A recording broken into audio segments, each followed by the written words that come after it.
What's going on, guys? Welcome back to the channel, and today I've got something spicy for you. All right, as you know, me and Milo are doing a little bit of a collab where I'm showing him raid and he's playing raid and he's kind of going through it. And as you guys know, I picked up Summoner's War and I've been going through it. So I've been going through, a couple of days now. And I've made some decent progress, but one thing I haven't done is I haven't pulled anything yet. Now, as you know, in a week's time from our previous collab video, we will be showcasing the accounts, how far we've gotten, and kind of comparing and contrasting. But what Milo doesn't know is that this is a little bit of a competition, okay? I'm trying to do what is best in life. What is best in life? To crush your enemies, see them driven before you, and to hear the lamentation of their women. That is good.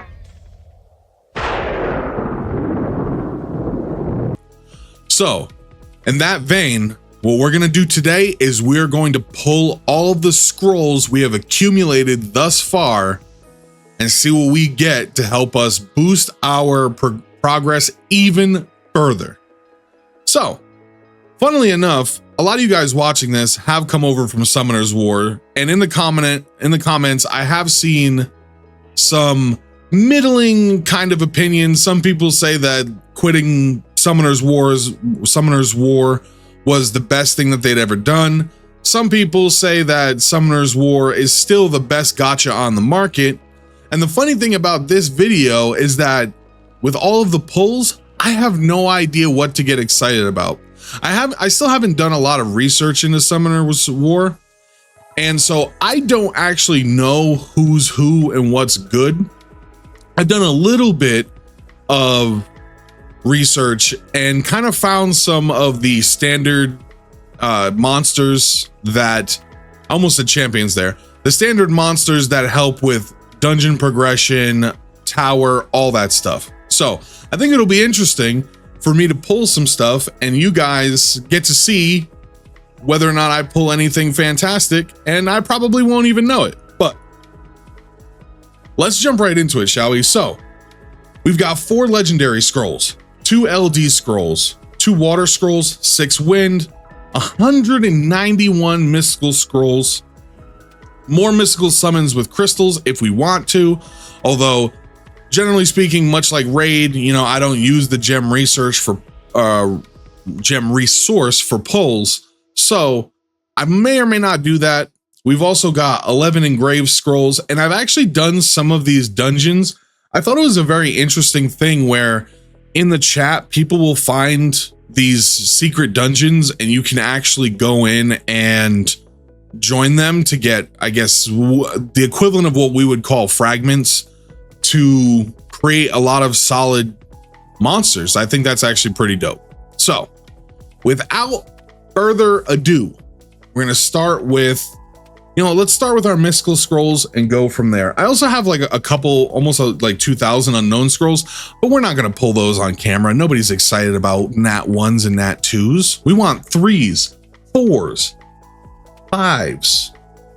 So we'll jump right in with our first, let's do 1 summon just to set the mood, and then we'll do a bunch of 10 pulls. So our first summon, and we're going to skip, and I got Golem. And like I said, I actually don't know anything about Summoner's War's monsters, so I don't really know what to get excited about, but reducing incoming damage by 40% when you're below 50, that's not bad. And then continuous damage, so bleeds, dots, whatever. Unleash the shockwave, stun, provoke. Okay. All right. I may not go through everybody's kit moving forward, because then this video would be like 100 hours long. You guys don't want a 100-hour long video. You just want to see some pulls. So let's get some pulls going. All right, we've got Elven Ranger, Martial Cat, Black Tea Bunny. Okay, we got 2 nat 4s. Black Tea Bunny. Burning Kettle, attack all enemies, grant branding effect for 2 turns. dancing teacup, magic kettle. Again, I'll probably go more in depth with their kits in a later video, but we've got so many scrolls to get through, so you know, we're just gonna try and pick it up as fast as possible. All right, we've also got Kobold Bomber. So I'm assuming he's a bomb guy. Yep, attacks enemy with a bomb, installs a bomb. I actually like the wording of that. And then he's got the accuracy of all ally wind monsters by 50%. All right, so right off the bat, first 10 pull, and we've got 2 nat 4s. Can we get more? Let's find out. All right, another pull, and we've got, okay, so I've actually seen the Fire Grim Reaper. I know it's very, okay, Dryad. Funnily enough, I have one of the Dryads, and I've seen that in the Golem boss, there are speed teams that are centered around using 2 Dryads, basically much like Boxing Club, where, you know, you put a bunch of dots and then you explode the dots. So now I've got 2 Dryads. I might be able to build out that speed team for the end of the week. Fire Grim Reaper, I also know, one thing I found very interesting about Summoner's War is you guys have like an evolution mechanic, which is funny that Element Fission doesn't, when it's kind of doing a Summoner's War and Pokemon mashup thing. And it's kind of funny that they don't have an evolution mechanic and this game does. But I know, for instance, that he evolves into this guy. This guy is dope looking. And I know that he's got a lot of use cases. So you know what? Not bad so far. Not bad so far. We also are getting Inugami. I have a Crow, which is the dark version of Inugami, and like the dark awakened version.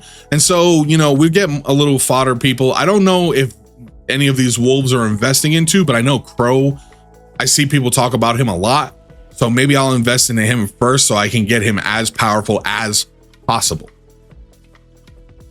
All right, moving right along. Another 10 pull. Let's get it. So we've got Amazon, Viking, High Elemental, Taoist, Penguin Knight. I actually really like that design. So it looks like we got a bit of a blue tax, but that's fine because we've gotten some solid pulls so far, I think. Penguin Knight is just fun. I love the look of this guy. I absolutely love the look of Penguin Knight. Imp Champion's pretty dope looking too. I like that. All right, another 10 pull. Let's get it. We got Bearman, Charger Shark, Golem, Amazon, Bearman again, Living Armor, Imp, Mummy, High Elemental, Mystic, Witch. And a lot of these are going to be brand new for me. So, you know, nothing really stands out. Got another Imp Champion. Always nice. It's tough for me to know what is worth feeding into others for skill ups and which of these monsters are worth building multiple copies of. I also like the fact that they also have a little fusion symbol here. Element Fission doesn't have fusions yet, but I imagine that those will be coming eventually. Anyway, another 10 pull. Let's get it. Give me one nat 5. Give me just one nat 5. All right, we got a nat 4, Chakram Dancer. That's a pretty dope little design. And you know what? I will say, I think as they've gone on, the later release monsters definitely do look better than some of the older ones who are very not so good looking. But hey, the physics is there, right? If you watch my previous video on Summoner's War, they got the jiggle physics, so they know what's important. Outside of that, Harpy, Martial Cat, we've pulled a couple already. Another Imp Champion of a different attribute, and a Wind Inugami. All right, let's keep going, shall we? I mean, no reason to stop. We got a Mammoth, Martial Artist, Harpy, Grim Reaper, Penguin Knight, 3 Grim Reapers, and a Harp Magician.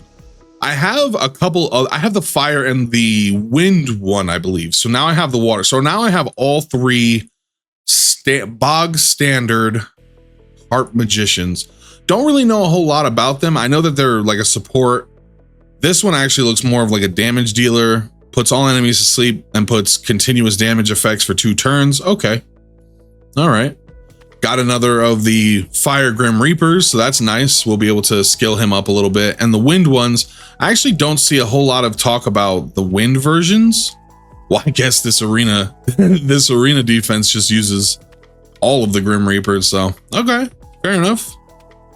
Fair enough. All right, let's keep it moving. We've got a lot of scrolls to get through, and I don't want this to be a terribly long video. So, you know, Martial Cat, Choco Knight, Nine-Tailed Fox. All right, 2 more Nat 4s, Choco Knight. That's actually a really interesting design right there. So he's got his passive, offsets all of the fatal damage from enemies, removes all harmful effects, and recovers the HP by 20%. Afterwards, uses more cacao instantly. This is an automatic effect, and it's got a 6-turn cooldown. And then more, as the cacao content is increased, Bitter Strike will attack all enemies, and you will be immune to inability effects. More cacao gets dismissed when you take 50% of your max HP as damage in total. Attacks the enemy to decrease the attack bar by 30% with a 50% chance. Okay, so this becomes a, as the cacao content is increased. So does he have like a secondary resource or buff that tracks that? That's very interesting. I'm not sure I understand how that works. Nine-Tailed Fox. This is obviously an older design. You could tell by the textures on the tail and all that stuff, but very interesting. Inflicts damage to all enemies and removes all beneficial effects on all. So, okay, so we got a AoE strip. That's always good for PvP. Throws soul beads at the enemy to steal 1 beneficial. Okay, so this is all about stripping, stealing buffs. Branding, I don't know what branding is.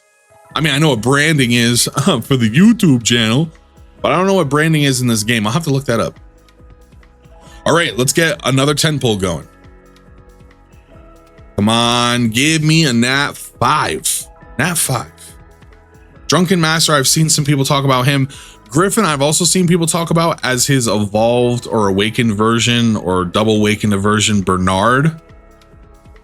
Because he's also apparently very good in the first dungeon. And also increased their attack speed for 2 turns. So a speed. Okay, I get it. So this is basically... Oh, okay. This is basically Light Popo Rider, right? Like this is basically Light Popo Rider, except the A1 is action bar instead of blind. But essentially, that's kind of what that looks like is Light Popo Rider. So, all right, interesting enough. No Nat 5s yet. Let's get another 10 pull going. I'm sure we'll get a Nat 5 eventually. All right. I'm absolutely sure that my luck from Element Fission will follow me over. Asura. Now this is a cool look. Oh my, this is a cool looking dude. This is an absolutely cool looking dude. And he evolves into my Asura. Varuna. Okay. So we've got the water version. Each attack increases your attack power by 50 up to a. Okay, we have people like that in raid. When your attack power reaches its max, you will always attack enemies with the advantageous attribute. So you'll always get advantage, basically, once you've maxed out. Once that gets to 1,000. That's a lot of attacks, though, right? That's 20 attacks. Attacks an enemy 3 times and increases your action bar by 15. If each lands as a crit, the number of attacks increases up to 6, according to your attack power. Ah, I see. So you're getting multi-hitters on top of multi-hitters as your attack bar goes up, and leaves the branding effect. In addition, you attack the enemy 1 more time if your attack power is higher than the enemy target. Okay, so I see why it's arena. This is like a long drawn arena kind of guy, who's just building up attack and attacking multiple times and getting extra attacks and all that beautiful stuff. Okay, cool. And I imagine in these rifts and like any PvE content, which is more of an endurance test and less of a sprint, he's probably pretty decent as a nuker, right? That's what he reads like. I could be completely wrong. Let me know in the comments below. I'm sure you guys will let me know which of these champions is good and which of them is not so good. And I would really appreciate that because, listen, I'm trying to have a fancy account when Milo comes back and looks it all over. So help me out, please. All right, we're back. I had to go pick up my vehicle. And so through the power of TV editing, there's been no time for you guys. But man, let me just say, cars, love them, hate them. There's always something wrong with them, it feels like. But That's not why we're here. Let's get 10 more pulls. And I just know the Nat 5 is coming. I know it is. All right. Yep. All right. We got a little bit of a blue tax going on. But that's all right. Got a lot of new Nat 3s, so that's okay. All right. 10 pull. Oh, I thought it was a Nat 5, but it is a Nat 4. We got another Cobalt Bomber, and we got Brownie Magician. That is, all right, I'm not gonna lie to you, that's kind of adorable. That is kind of adorable. He gets another turn with a 20% chance. Okay, so this is the A1. So he's cycling almost like Ant Cannon. Attacks all enemies with giant orbs to decrease their defense for 1 turn, then gains another turn with 20% chance. His attack won't land as a glancing hit. Blows a whistle to recover 30% of the attack bar of all enemies, increase their attack speed for 1 turn, grants immunity for 2 turns. Grants either increased attack or defense for 1 turn afterwards. And I'm assuming that scales off of whatever it's either random or it chooses whatever their highest stat is and gives it to them. This is basically Ant Cannon. And now I'm starting to understand, Draco, I'm starting to understand the terminology that people were using. Because yeah, I see it. That's basically Ant Cannon. I see. Just cycling a bunch of turns, doing a whole bunch of stuff. Arg. He just kind of stuck out to me. And he's Remy. I have the fire one who's Raccoony. And he seems pretty interesting as like a constant healer. Almost like a Scylla the Drakes type effect, which is a champion we have in Raid where her passive is she's just healing and giving speed ups on all of her turns. He also does a cleanse, which is nice. But no Nat 5s yet. But I know it's coming. I know it is. Obviously, I did not use all of my luck on Element Fission. All right, we got Sylphid as our Nat 4 for the bunch. What do we got? Cast a shield that absorbs a certain amount of damage. Okay, so shields. Damage is proportionate to your max HP and heal. Okay, not bad. Cuts the enemy with a sharp blade. Continuous damage. All right, so a fairly milquetoast kind of support unit is going to create a shield. All right, and then there's a crit dampen once you awaken her. The heal and then the continuous damage. Okay, so a pretty bog standard, but you know what? Even though those kits aren't exciting all of the time, a lot of times those very standard kits are very useful. So that's not bad. All right, let's get 10 more pulls going. Golem, let's go. Oh, I told you guys the Nat 5 was coming. Yes. All right.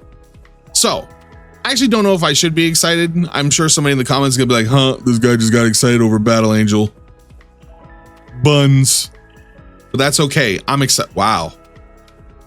All right. I'm really digging that design, that robotic. Let's check out the kit, shall we? So I'm gonna check out the Awakened kit because obviously, you know, the Sonya Blade.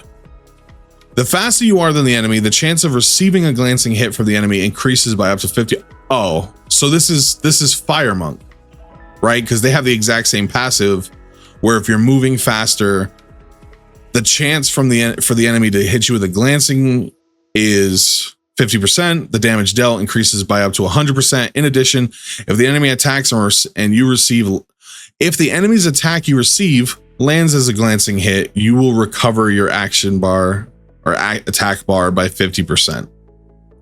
Okay, so you're going fast and you're probably cycling a lot of turns. Attacks the enemy quickly and strongly. Ignores the enemy's defense if the target's defense is 60% or less than your attack power. Attacks the enemy 2 times for decreased attack speed for 2 turns with a 30% chance. Okay, so 30% chance to attacks. Okay, so let's see. World Guild Battle seems to be your highest, and then Dimension Hole, Labyrinth, Rift. It looks like you can also use her in a lot of the dungeons. I imagine as probably your straight nuker. right? You're going fast, you're reducing the enemy's speed, so you're even faster, or the speed disparity is even faster. Not bad. Not bad. Maybe not exactly the Nat 5 that everybody should be getting excited about, but you know what? I'm just excited to be getting a Nat 5. All right. Other than that, we got a Golem, a Frankenstein, two Frankensteins in the same 10 pull, and a Mystic Witch. Not bad. Not bad. So we'll get 10 more pulls going. Serpent, Bearman, Frankenstein, Minotauros. All right, we got Mermaid and Rune Blacksmith as our 2 Nat 4s. Rune Blacksmith. Let's see, when you're Selene, allies with attack power increasing effects will decrease the enemy's defense for 1 turn with a 50% chance when they attack. Okay, so does that mean if they're under attack power up, they will defense break? Allies with defense increasing effect will decrease the enemy's attack. Okay. And then increase in attack power and defense of all allies for 2 turns, increases attack power and defense for 3 turns, and creates a shield that absorbs damage for 3 turns on all. If Great is activated with a 30, what? Increase attack power and defense for 3 turns and creates a shield that absorbs damage for 3 turns on all allies if Great is activated with a 30% chance. The shield amount is proportionate to your level. I don't know what that is.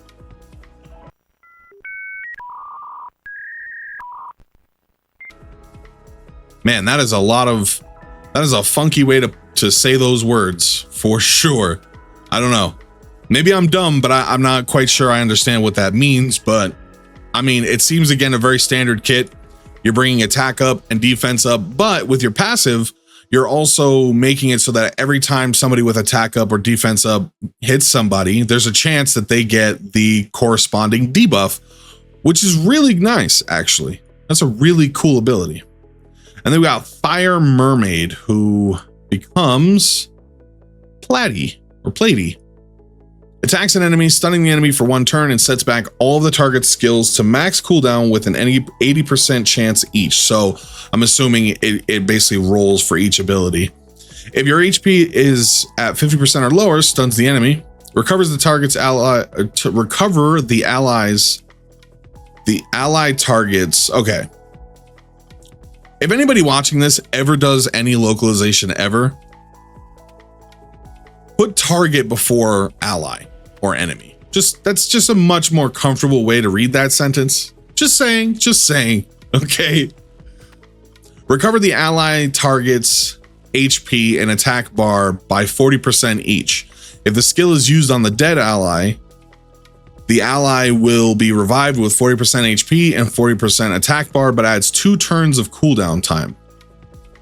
Okay, so this is normally a 4-turn cooldown, but if it revives, it's a 6-turn cooldown. Okay, that's interesting, and I actually think that design would be interesting in something like Raid, where you have a base cooldown, but if the cooldown does something extra, it increases the cooldown a bit, like turning heals into revives.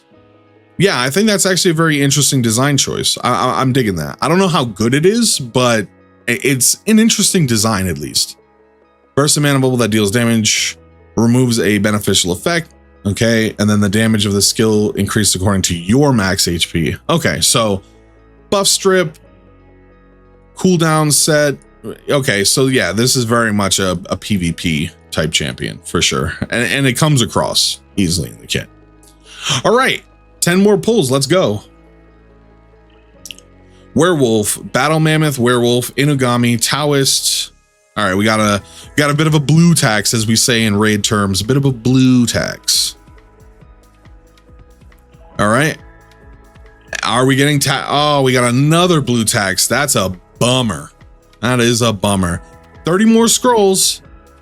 And I saw purple, but I don't know if that means anything. Doesn't seem to mean anything. But we got a Pician Priest. That's a neat little design. All right, 3 more. Let's do this. Fairy, Taoist, High Elemental, Drunken Master, Undine, Undine. Let's see. In your awakened form, you are a Tenai. I'm gonna say a Tenai. Evenly matches the percentage of the HP of all allies and removes one harmful effect granted onto them. Okay, so HP equalization, and then a 25% heal. So you're equalizing all of the health bars, and then everybody heals 25%. Not bad. Attacks all enemies with a fire pillar and disturbs their HP recovery for 2 turns with a 50% chance. So I'm assuming that's a 50% chance for AoE heal reduction. Additionally, this attack will heal an ally with the HP or the lowest HP by 35%. And then on the A1, we're hitting an enemy 2 times, 50% chance to add an attack power down or attack break. The effect activation chance increases to 100% if the enemy's attack power is higher than yours. So I would imagine that in most cases, when you really want that attack power to go down, it will, because I don't imagine you're building her for attack. So pretty much most targets are going to have higher attack, which means that she's always going to get that attack break. So not bad. Not bad. All right. We'll get 10 more summons going. Maybe another Nat 5. That'd be dope. Imp Champion, Harpy. No Nat 5, and it looks like on our last 10 pull, we got blue text.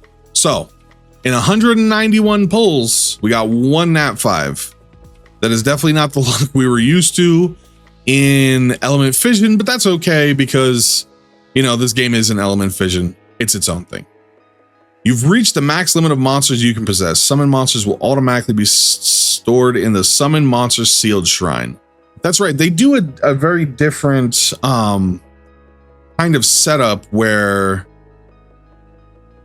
you don't increase your, please. You don't, oh my God, look at all the little monsters running around. Absolutely love it. You don't increase your actual monster capacity here. You increase it through the little storage areas. So, you know, you store all your little angel, devilmon, all your little fodder guys here, and then you've got a storage here. But I suppose you actually choose the storage, like you choose what goes in here, and then you've got some more storage going on over here with this Summon Monster Shrine. This one, it looks like one thing that is nice in this game, and I think all games could benefit from this, is allowing monsters to stack, especially for fodder stuff like these 1-stars that you know you're just going to fodder out. It's very nice that, you know, they don't actually, you just stack them like resources, because that's basically what they are. I kind of wish Raid would do that, but anyway, we're not done summoning just yet. All right, we've got some more summons. So let us start with these specific scrolls. These are only going to give us 3 to 5 star for wind, and we got Kung Fu Girl. Shadowless Kick attacks the enemy 2 times with swift kicks to remove 1 beneficial effect and to block beneficial effects to be granted. Okay, so buff strip and block buffs. Attacks the enemy with condensed energy and reduces the enemy's defense for 1 turn with a 50% chance. Shadowless Kick will be activated in succession with a 30% chance. Okay, so interesting. I think it's a shame that I can't actually see what they awaken into. All right, we got another Wind Inugami, but I think I'm going to fodder a lot of these guys out. Yeah, don't show this message again,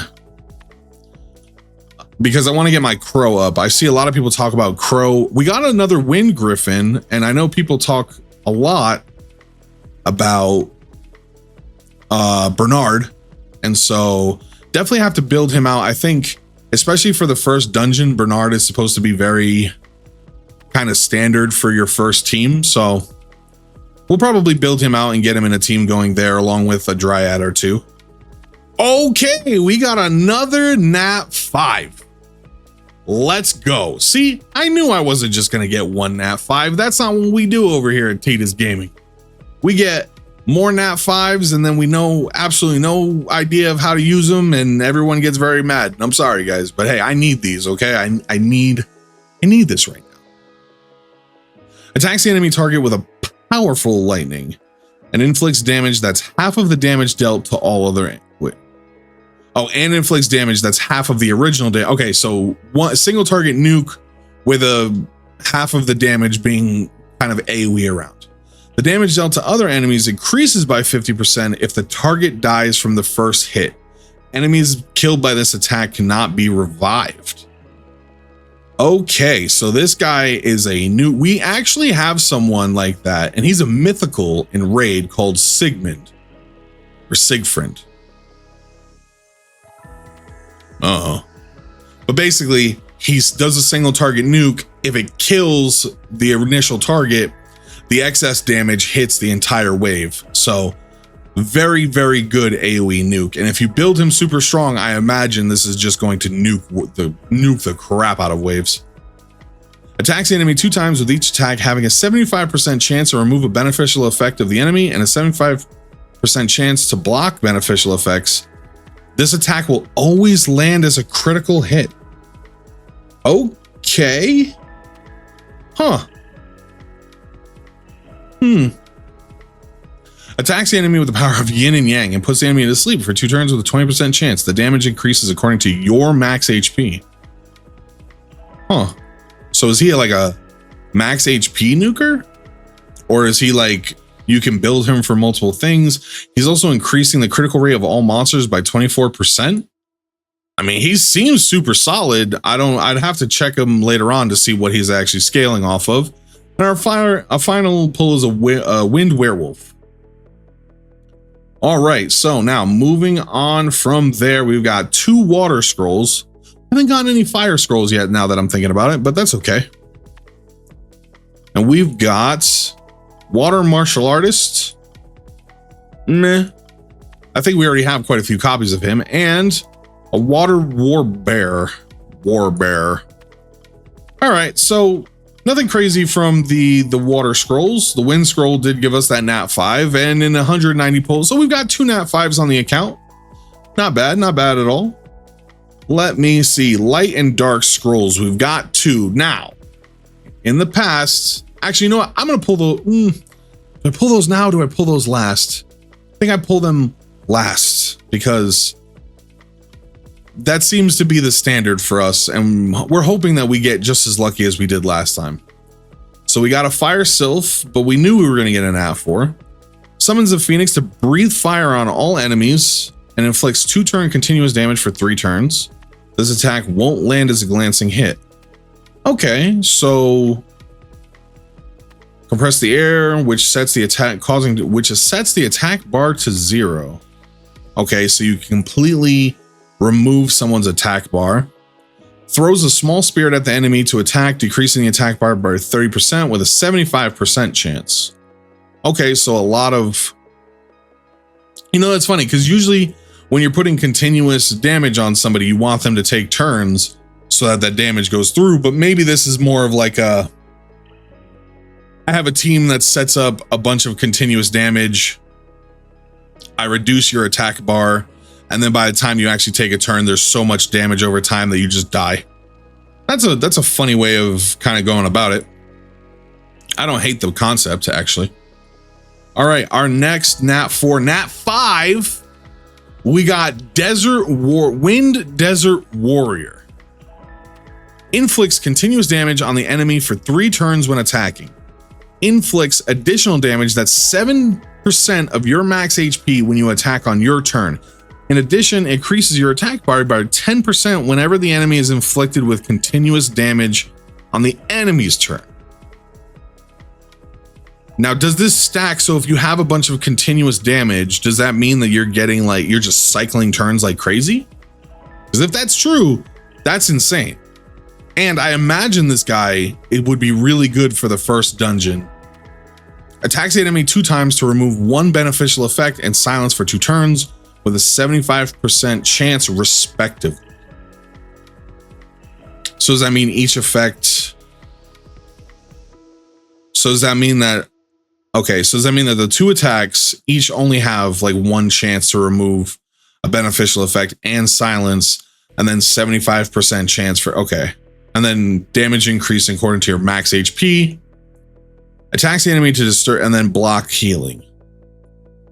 Okay, honestly, this guy looks pretty sick for dungeons. Not gonna lie. Not even gonna hold you. This guy looks actually pretty insane for dungeons. I also have no idea what I'm talking about. So, you know, take that with a grain of salt. All right, let's get another Nat 4, Nat 5. We got Cyborg. Oh my God.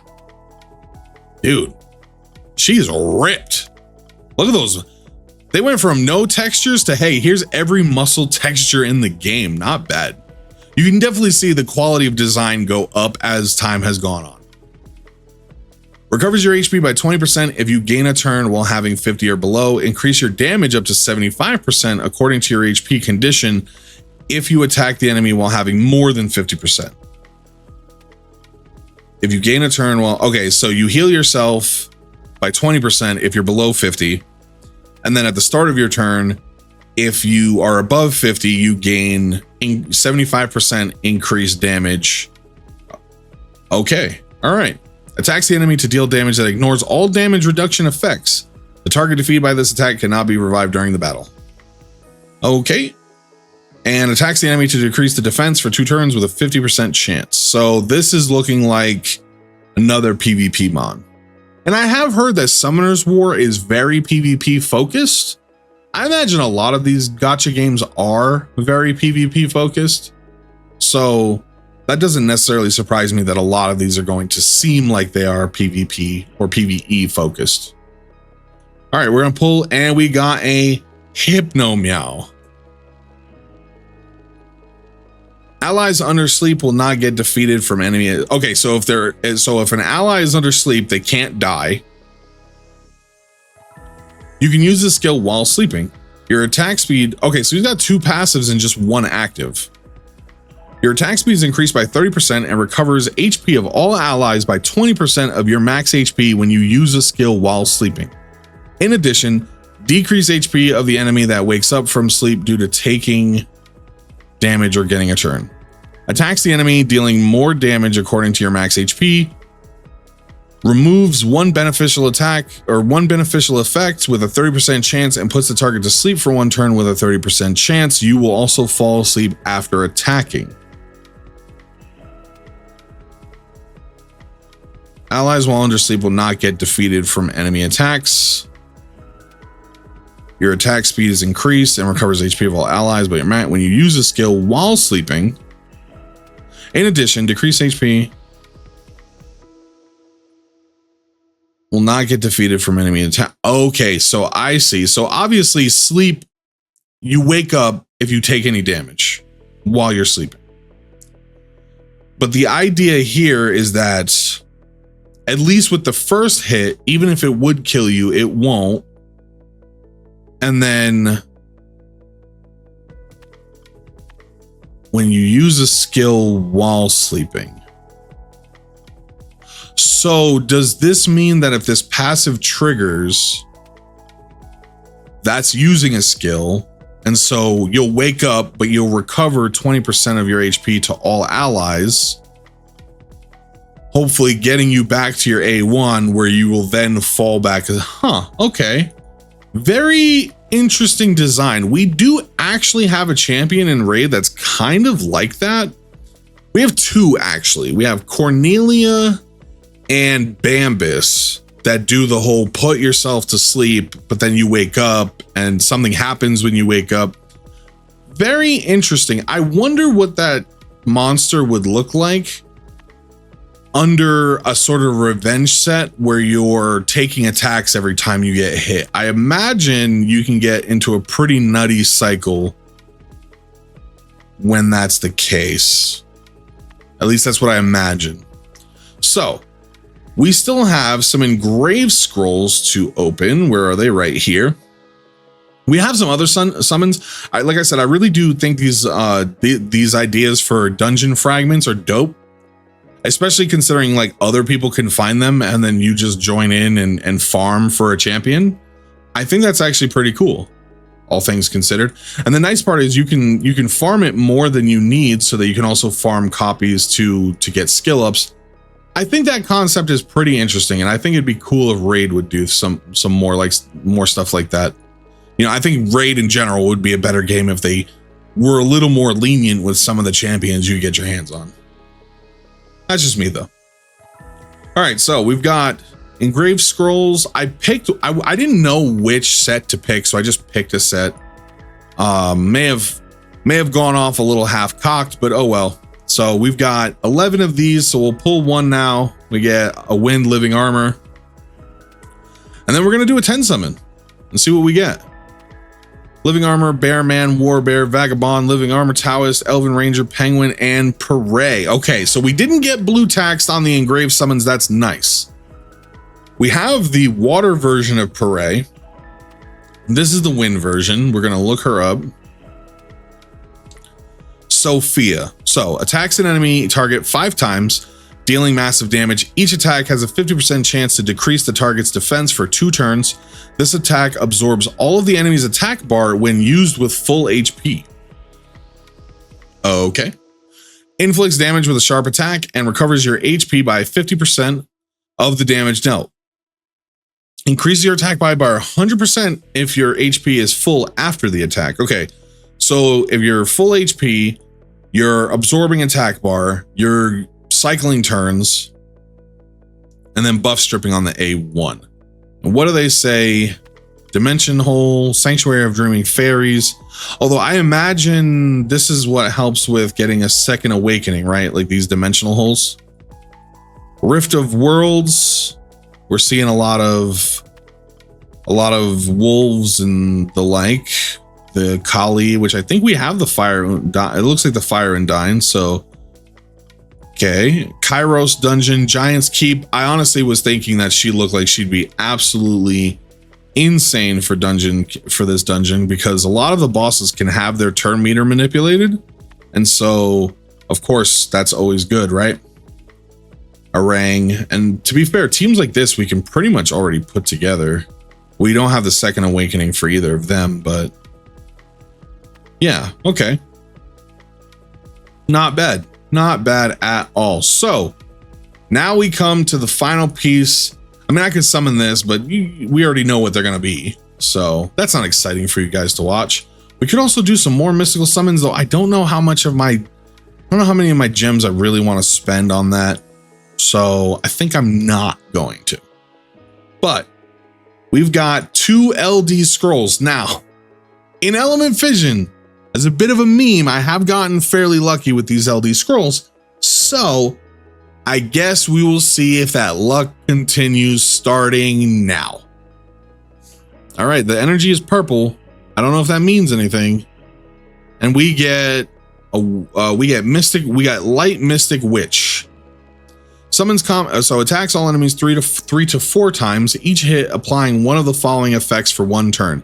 Decrease attack speed, glancing hit, beneficial effects. So 3 to 4 hits, and then every single hit is having a chance to attack break, speed break, blind, and block buffs. That's a pretty good, it is on a 6-turn cooldown, but that's a pretty good, I imagine maybe books down to like 4 or 5 turns. That is a pretty good A3. Attacks all enemies with the power of jealousy and weakens the defense for 2 turns. So defense break. The effect is activated with a 100% chance if the enemy has so if they have buffs, it's a 100% chance to put a defense break. And then we're getting continuous damage for 1 turn with a 70% chance. Okay, so looks like a good Nat 3, but again, I've been wrong about this stuff before, so we'll have to see. Now, finally, our last pull, we get Dark Golem. Reflects 15% of the incoming damage back to the attacker. Okay, so very much a kind of Geomancer effect, except it's not for the whole team. Be cool if it was for the whole team. And then attacks all enemies at once, dealing damage proportionate to your defense and continuous damage for 3 turns. And then we've got the stun and provoke on the A1. And he's very much a defensive based nuker, defense-based nuker, maybe just a defense-based Shman champion monster. I don't know. Hard to tell. Well, that's it, guys. We are out of scrolls. And I will say, I mean, obviously off screen, I'll pull some of these unknown scrolls. That way I can build up some of the other champions that I think are worth building. Like I said, I've seen, you know, people talk a lot about Bernard, especially for the first dungeon, along with the Dryads. And so now we've kind of made our way all the way through campaign on most difficulties. We're caught up on the hell difficulty in a couple places. So we've done our summoning, and now before we meet up with Milo again, I want to try and get as many of these dungeons pushed as fast as I can. So if you enjoyed the video, let me know in the comments below. Are there any champions that stand out to you that I really should build? Really are like build around me for the account changing champions? Let me know. If you like the video, like, subscribe, all that fancy YouTube stuff. It really means a lot to me. It helps the channel, and I can't thank you guys enough for all of the love that's been pouring out. That's been all for me, guys. I've been Titus, and until next time, I'll see you.